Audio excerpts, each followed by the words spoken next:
Welcome to Independent Lifestyles, sponsored by the Sheboygan County Aging and Disability Resource Center. We present programs that promote independence, lifestyles, and that direct you to resources that help maintain health and independence in our community. I'm Christine Jeske, outreach worker at the Aging and Disability Resource Center, and I will be your host. Today, my special guests are from the Sheboygan County Aging and Disability Resource Center, Traci Robinson and Brittany Schneiter. Good morning, ladies. Good morning. And I'd like to introduce you. Would you please tell our audience what you do at the Aging and Disability Resource Center, whoever wants to start? I'm Traci Robinson. I'm the service coordinator. I oversee the nutrition program and the transportation program, along with just many other duties. And Brittany? I'm Brittany Schneiter, and I am the volunteer transportation coordinator. And I've been with the county for roughly 2 years. So, Traci, can you tell me about the newest addition to the transportation program? Exciting! We are very excited. This is a new program that we are just getting ready to launch. It started a few years ago. Dale Dieterding, who was our former aging supervisor, unfortunately passed away early this year, but he did have the vision that he wanted to serve the seniors and those with disabilities out in the rural areas of our community.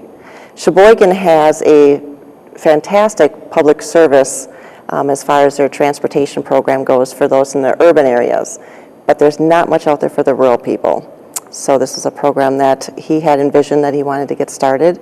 So in 2018, he wrote a grant and through the Wisconsin Department of Transportation. And through that grant, we were able to acquire 2 wheelchair accessible minivans. So the minivans are accessible to meet people's needs. And where will you be able to take these people?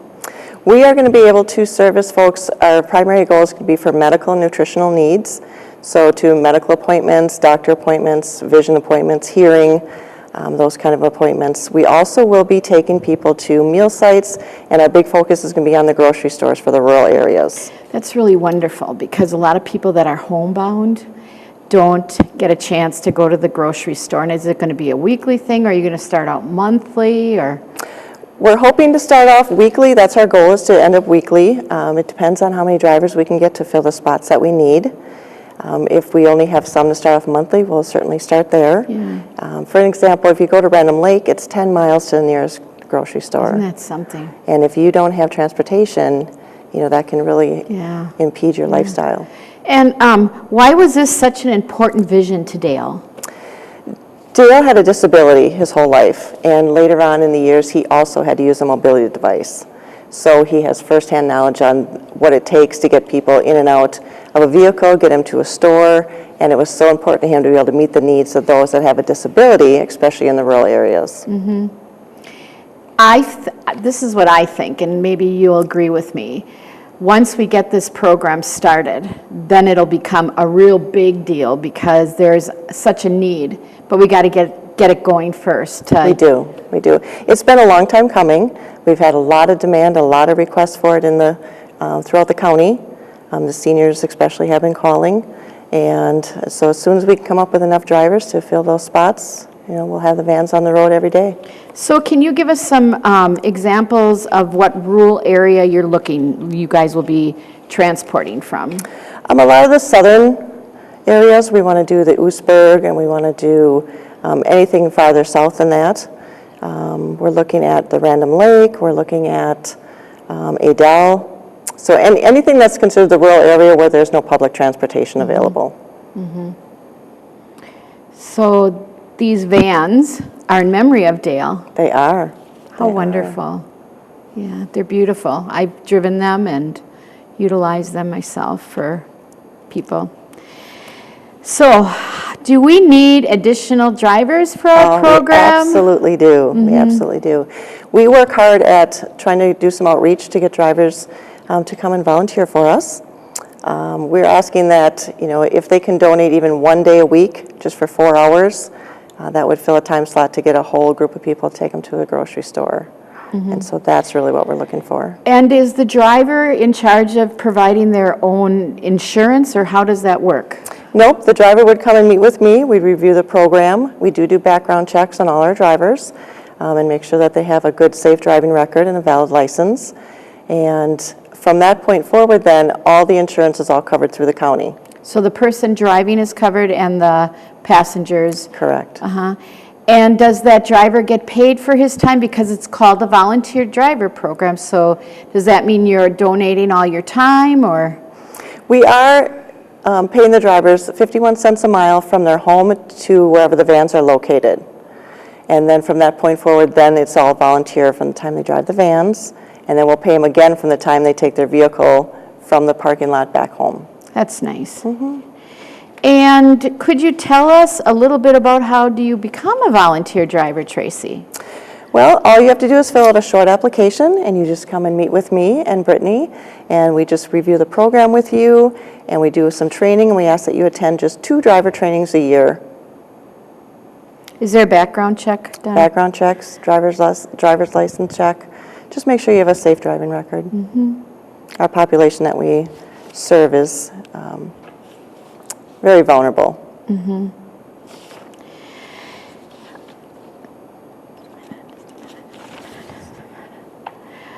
About how many trips do you provide so far this year? This year, we've provided about 1,600 one-way trips for our medical transportation.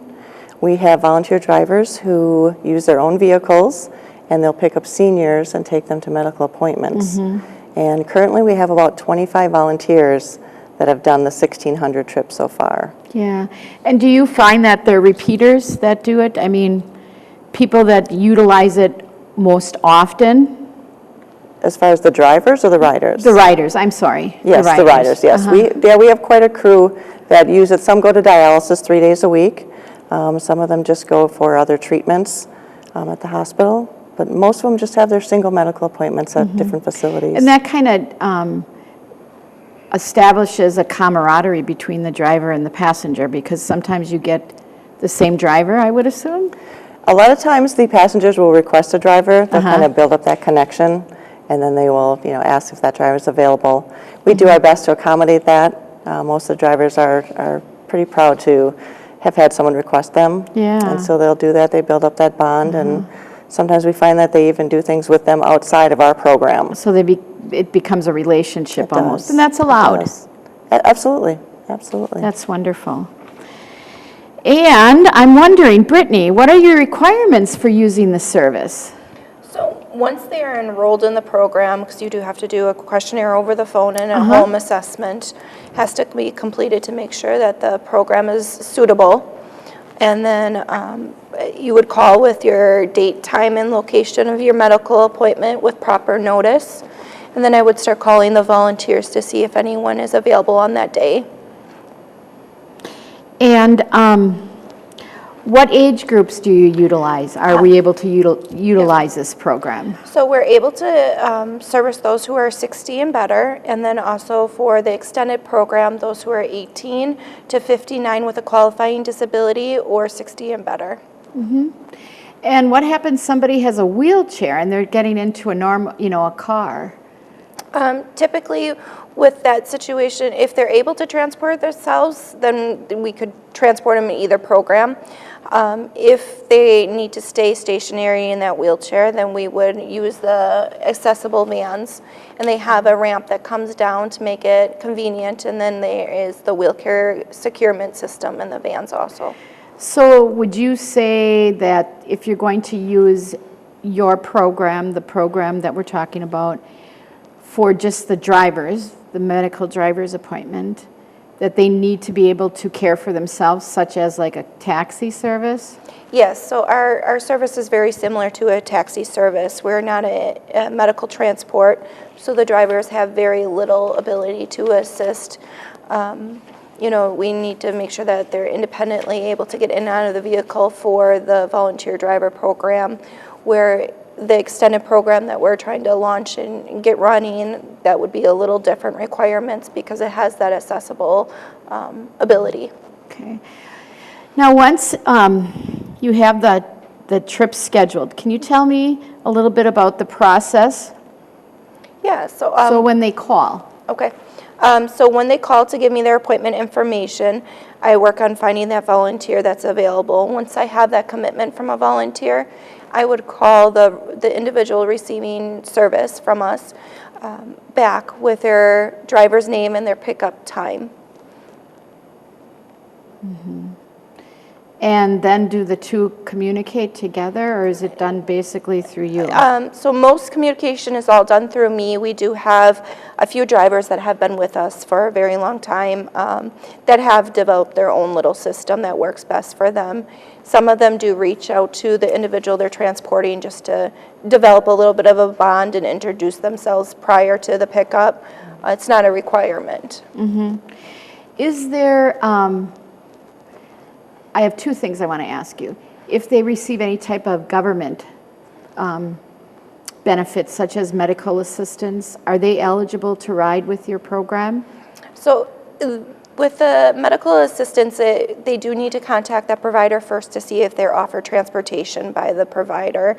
If they're unable to receive any transportation, then we ask they can call us and we'll do an assessment with them and take it from there. Great. And then this driver, what I'm thinking, and I don't know if this is how it goes, do they wait for the passenger then there? At their appointment? Yes. It varies. If it's a long appointment and it's close, the driver may just drop them off and give them a contact number to reach them when they're done.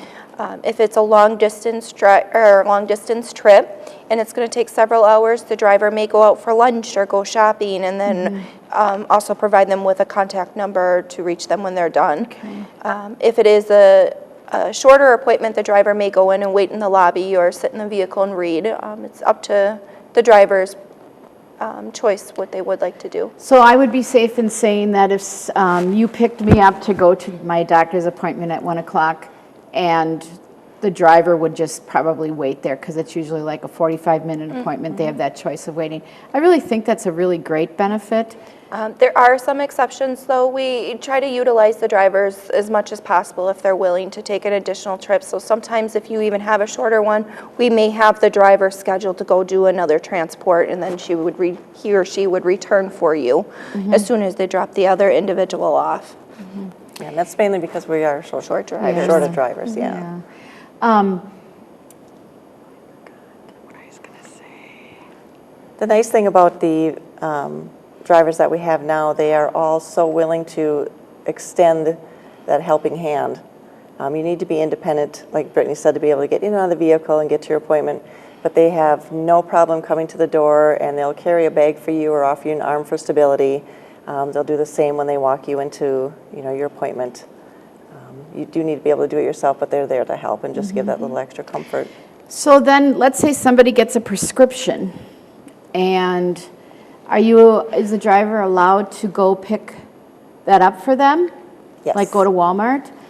Yep. Sometimes after an appointment, they may be given a prescription from the doctor, and they can check with the driver. If the driver has the available time, they can run them over there to pick up the prescription. If they only need a prescription, a doctor may have called it in for them and they didn't have to go into the office, then yes, that's considered a medical need as well. So you can do the prescriptions, you can do going in for a vision test or a hearing test, maybe you need to see a podiatrist. Anything that's medical related fits into that program. So no grocery shopping? Not into the current volunteer driver program. The new extended one that we're getting ready to launch here, that one definitely will take people grocery shopping. Okay. And we're hoping to do group trips, as many people that we can get into the van, and then take them as a group, drop them off at whatever store that we choose for that week, and then pick them up when they're done and return them home. That's nice, and then they get to have some camaraderie with people as well in the van. Sometimes that's the only time that they Yes. get out of the house or that they get to Yes. mingle with their peers. And that's so important. Our goal is to keep people independent and living at home as long as possible. And especially in the rural areas, that's a lot harder to do, excuse me, when you don't have public transportation available. So, Brittany, are there times when you have to turn people away? Unfortunately, yes, it does not happen often. We just have a high demand of trips, and we are very short on drivers. Our volunteer drivers are great that we have, and they do as many trips as they can possibly do. But it does happen, yes. What about weather? How does that work? So, like where we work, if the schools are closed, then we don't have to come in. Okay. So how does that work with yours? With transportation, it's very similar. If the Sheboygan school districts are closed, transportation's closed. Typically what happens, I found out with the drivers, because the drivers are provided the name and phone number of the riders or who they're transporting. If there is a storm that happens the night before, they tend to watch the weather, and they will reach out to the individual directly and say, okay, I see that we're supposed to get some nasty weather coming. Are you still wanting to go tomorrow? And typically then they'll call and let me know the next day if they made an agreement that they didn't want to go. But most of the drivers are,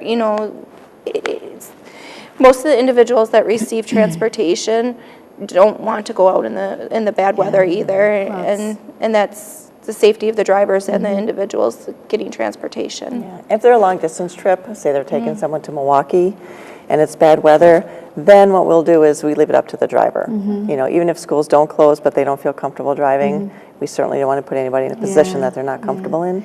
Do you, when you say that you go out of town, out of the county, do you go to any of the VAs or? We do. We go to the Milwaukee VA, the Green Bay VA, and the Cleveland VA quite frequently. We service the whole needs of Sheboygan County, anybody who's a resident in Sheboygan County, and we also then will take them on long distance trips that'll go to Milwaukee, like you said, Green Bay. We do a lot to the Freighter Hospital, those kind of things. We have gone to Appleton a time or two. We've had some requests for Fond du Lac. And that's just where their physicians are or the specialists are that they need to be seen at.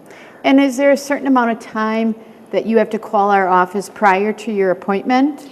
Yes, we ask for local appointments a minimum of a 48-hour business day notice, and for long distance we ask you to try to give us a minimum of a 72-hour business day notice. However, if you can give us more than that, it's beneficial, so I have that extra time. So you're pretty strict on that 48-hour rule. So if somebody calls today and says, you know what, I have to go to the doctor at 2:30, what would be your reply? If it is, we're not emergency transport, so if it's an emergency, we need you to try to reach out to a family or a friend or find alternative transportation. Because our program is ran with volunteer drivers, we don't expect them to drop whatever they may have, so that's why we really ask for that minimum of a 48-hour business day notice for local trips. That's good. Traci, you talked in your new program about picking up the people in the rural area. That's your main focus, am I correct? For these new vans, that's Yes. definitely our main focus. We are hoping to house one maybe out in the Adele area, and we're looking at starting probably like in the Howard's Grove with a grocery shopping group that we're looking to launch in the next few weeks. We want to find out a group. We're going to go to a lot of the county meetings that they hold, the village halls, those kind of things, and do a presentation to them to let them know this is what's out there. We're going to try to hit all of those local areas in the rural communities and find out, what is the need, what is the best day of the week to go for them. Nice. And again, we're just, putting a plea out there for any, volunteers who would be willing to drive a group of folks to the grocery store. Nice. And ladies, is there a cost for any of this? It is done on a volunteer basis. It's all done so that way we don't pay our drivers while they're driving the minivans, but we do ask for a donation of 51 cents a mile that we do pay our drivers to and from their home to the vehicle. Okay. There is no requirement that you have to pay the 51 cents a mile. However, the drivers will hand an envelope to you, and they will have how many miles the trip was, and it's all self-addressed and stamped, so there's no money exchanged between the passenger and the driver, and then that just helps kind of us keep the pool of money going to pay our drivers, for them to get to the location. Okay. Tell me, can you tell us a heartwarming story about the driver and a pickup person, passenger? Do you have any cool stories for that?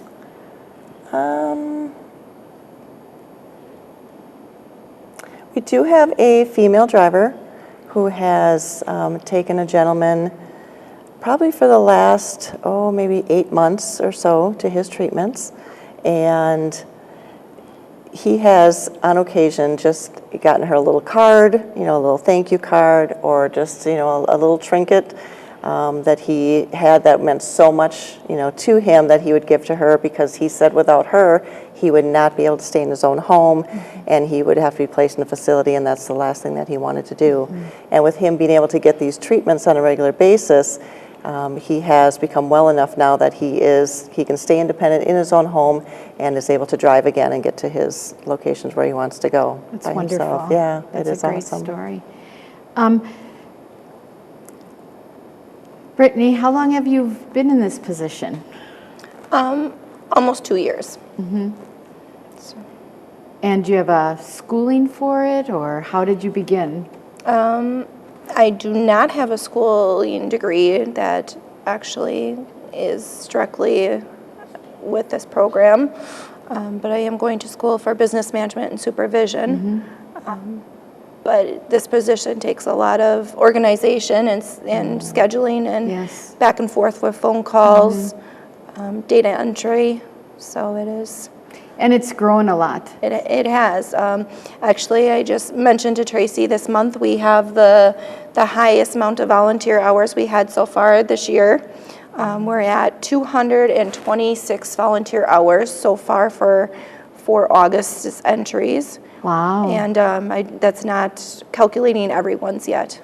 How wonderful. So, How wonderful. Yeah, our drivers are very busy. And like Brittany said, there are times, because we have so many people in the community that have a need, our drivers, sometimes we have to kind of double up on their trips. So they may pick you up, take you to the doctor, drop you off, then go pick up another person, bring them to their location, and then come back and get you. And that way we can kind of service more people at one time. Yeah. And we do allow, there's a lot of couples that want to go, they want to bring their spouse along, they want to bring their daughter along, and we do allow that as well. We just ask that they, give us a little notice so we can let the driver know ahead of time that he'll have another passenger. And so you're But they certainly all welcome have to to be do at the that. same place where the pickup is. yes. Correct. Correct. And Traci, how long have you been in this position? I have been with the county for just about 3 years. Before that, I did work for the city. I worked in the transportation field there as well. So it just kind of falls naturally into place of what we're doing here. What is the best part of your day when you're scheduling these appointments? I would say probably just the gratitude that the callers have. It's extremely rare we find somebody who, isn't grateful for the program. I think just talking to them, sometimes they'll, you get on the phone, you'll ask them about their appointment, and they will continue and just kind of want to continue to talk to you, and they'll tell you about the cookies they're making, they'll talk about, different things with their grandchildren coming up, just because you have that connection with them, you have that time to talk to Right, them. right. You make the time, Yeah. and that's so I know important. several of the individuals we transport call, and they're so grateful for the service. They ask if they can do something for the driver because there is no money exchange or tips, and it's come quite more often that I've received these calls, and it turns out that we have one lady that treats our driver to breakfast and lunch every time he takes her to Freighter. So That's nice that you allow that, because that makes the passenger feel good. Yeah, they feel like they're giving back for the Yes. service that they're Yeah. receiving. Yes. Absolutely. yeah, and there's Absolutely. strong bonds that are starting to be created through the pool that we have now for volunteers and the individuals we are transporting long distance also. So what go ahead. No, go ahead, Traci. I was just going to say that one of our volunteer drivers, they're a couple. It's a husband and wife. And so they usually go together and take a lot of the folks where they go. And it's just neat to see, the bonding that they have and that they make with some of the participants that we transport. They have just a very special connection. It's like being a team. And even our volunteer drivers, if they're going to take a long distance trip, say they're taking someone to Freighter and they're going to have a procedure done and they may be there for 4 hours, then sometimes our drivers will bring their spouse along and then, drop off the person for their appointment, and then they'll go do their thing for a few hours. Nice. So they still get that time together, but yet serving someone else's needs. Okay. I'm excited to have you guys back, you ladies back, after the program gets started with those vans. Yeah, we'd be happy to come back and share some more stories. And I think when everything's going right in your world and you're younger and you don't think about, oh, what happens if I do lose my license, or, oh, what happens if I have nobody to take me to the grocery store? And I think we don't think about those things. And I think that's great about the Aging Disability Resource Center, kind of have that motto of know us before you need us. Yes. So yeah, we'd love to come back. We'd love to say, hey, this is our schedule. This is the areas we're servicing. These are the days we go to certain stores. If you have a mobility device, we can certainly take you along as well. Good, good. And what about seeing eye dogs or a therapy dog? Are they allowed in the van? They are allowed. If you have a seeing eye dog, if it is something, a service animal, they are absolutely welcome to go. That is federally mandated. If they are a comfort animal, someone that should come along just for companionship, then we talk to the drivers just to make sure they don't have an allergy, Yes. That there's nothing like that going on. But I don't think we've ever had to turn anyone away for that. Good. But we just want to make sure that everyone is safe. And quickly, Brittany, if somebody cancels, do you usually catch the driver prior to the appointment? So we ask individuals that are receiving transportation to try to give us a 2-hour notice prior to their pickup time, which will allow us to get a hold of that driver and cancel before they would go to their residence. It doesn't always happen, and we're not always able to contact the driver prior to pickup time, but They understand, the drivers usually understand? Yes. They do, and we will do. still pay them. If they go to the residence and find out the person's not going, and they go back home, we will pay them the mileage that they incurred during that time. Nice, nice. So all the bases are covered, right? They are covered. We're just looking for the drivers, and we will be set to go. So we need drivers. We need volunteer drivers, so please just call the ADRC, ask for Traci or Brittany, and we will meet with you and get things set up. And it's your choice of the dates and the times that you're available to do it. We work around your schedule. So it's like being self-employed. Pretty much. Yeah. And even if you want to do it every other week, whatever works. We will honor the availability that they have. Good. Good. Thank you so much for having us. We Well, yeah, appreciate being it here, was and- great. It was great. And we hope to get the word out to folks and let them know they can certainly give us a call. Great. I would like to thank our guests, Traci Robinson and Brittany Schneiter, sharing with us how important it is to help one another, and to you, the audience. Thank you for tuning into our show. Please join us next month on Independent Lifestyles for another interesting topic on maintaining your health and independence in the community.